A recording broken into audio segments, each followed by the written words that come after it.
existing.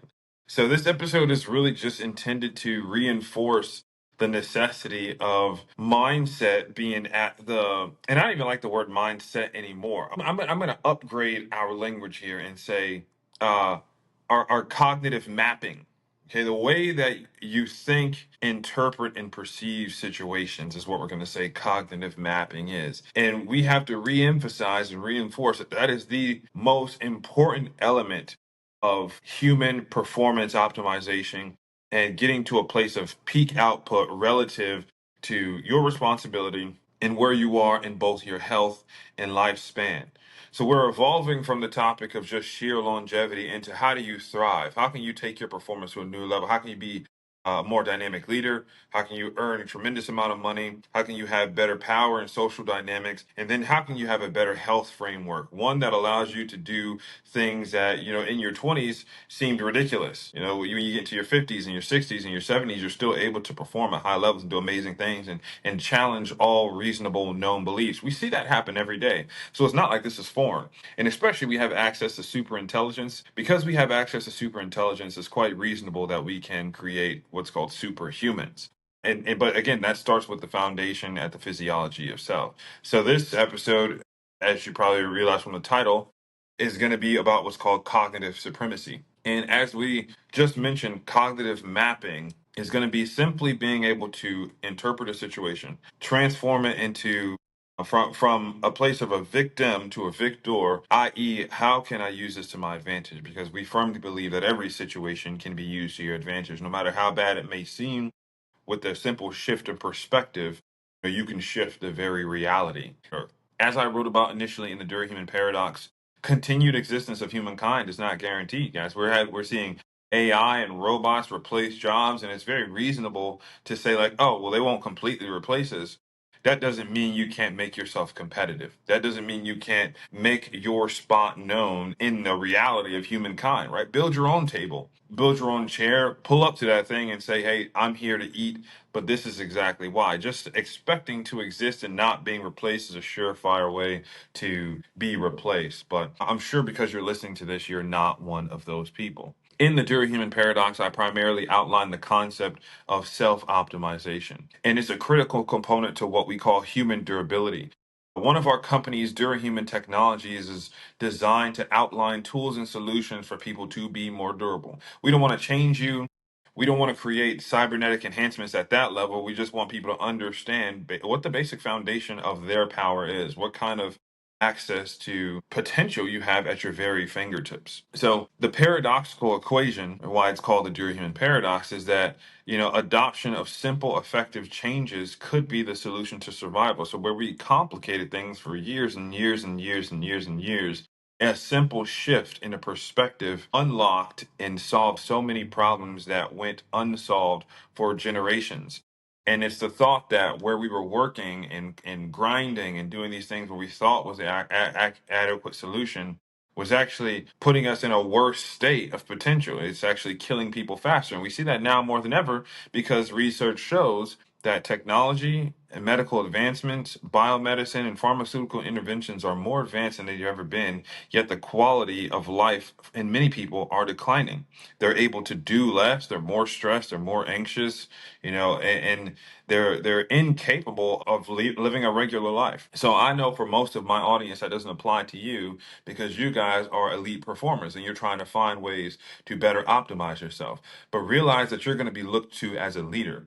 That's a tremendous responsibility. When someone looks at you and they have a problem, they look at somebody to help them solve it. If they can't solve it themselves, or when there's a mission to be accomplished, there's going to be the need for leaders on every level, and that person is you. So just because this problem doesn't apply to you, it could quite reasonably and possibly apply to your people. So it's great to have, I would say, foresight of the entire climate and culture, whether that be of your family, of your organization, or just of how you influence those around you.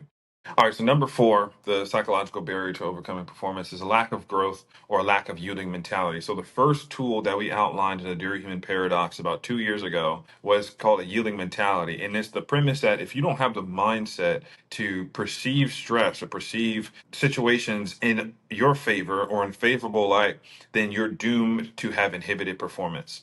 So we think that this is what explains the phenomena of why 20-year-olds, who have inexperienced and who face the same situation as a 60-year-old fail to perform at what should be their highest level. It's due to a lack of experience or a lack of perception. But if you can begin to transform that mindset, then that 20-year-old within, say, 12 months could outpace and outperform the elder every single time. So to push past current limits, you must believe improvement is possible and embrace really being a student of life, always keeping an open, a plastic, a yielding mentality, because that gives you a better chance or even a more detailed cognitive map. So it's like if you're trying to navigate from point A to point E, how we alluded to earlier.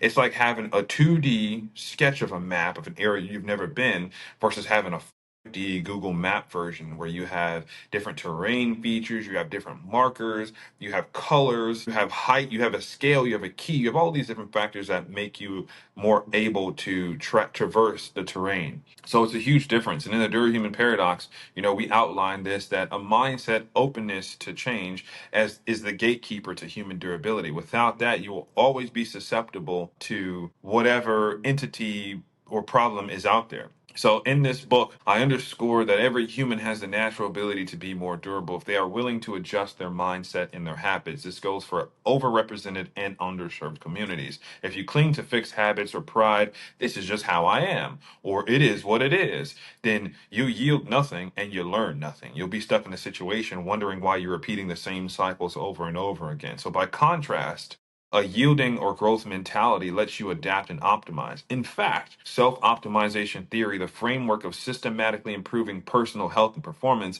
is built on the premise that anyone can apply these tools and get better. Anyone can apply these tools and get better. It's the only excuse for one to not self optimize in modern America and modern humankind is choice, right? So the culture is now opened up. Right? We have people who have essentially raised the gates and they're like, hey, here, come on through. And whether you go through or not is going to be a culture of choice. So lack of effort is the only thing truly holding most people back. If you choose not to change, well, then that's on. In order to do that, you must first understand the problems and solve problems within self. And that's an ongoing equation. So number one, the first psychological barrier to peak performance is the primitive stress response. Now we know that based upon physiology and psychology, the stress response is common amongst the entire human spectrum, okay? Whether you're 10, 20, 40, 50, 60, 80, doesn't matter. Black, white, gay, straight, guys, the whole shebang shabizzle. Stress is something that we all experience in different magnitudes. Now, what separates the victim from the victor, even if their situations are ideal for their situation, for where they are in life, the thing that separates them, what we consider really as a great equalizer, is perspective. Now, two people could be going through the same exact situation. Now, where one becomes the victim and the other becomes the victor is based upon their interpretation or their perception of the stress.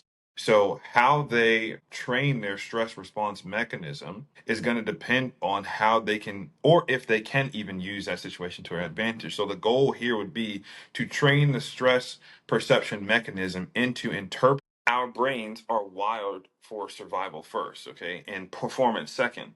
The point here is to not be in a state of survival or scarcity, but to work more in performance first, to train the brain to say, you know what, I've been here before. I understand this situation. I can better respond, or I can at least break it down into more digestible segments so that I'm able to have a more favorable outcome. And I have that power to create that. And you have the ability to do that. But it's all a factor of trainability. And the only way that we know through performance physiology that we can really work on trainability is through what's called inoculation. You have to then introduce yourself to slow, gradual stressors to foster adaptations to have a more favorable outcome.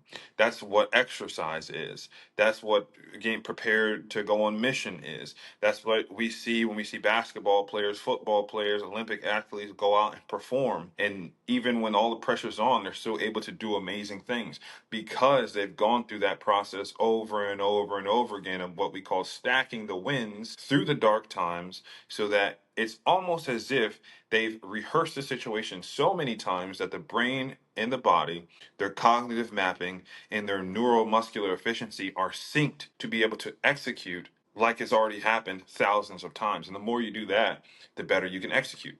So stress is no different, okay? It's just simply transmuting and interpreting the stress to be able to use it to your advantage.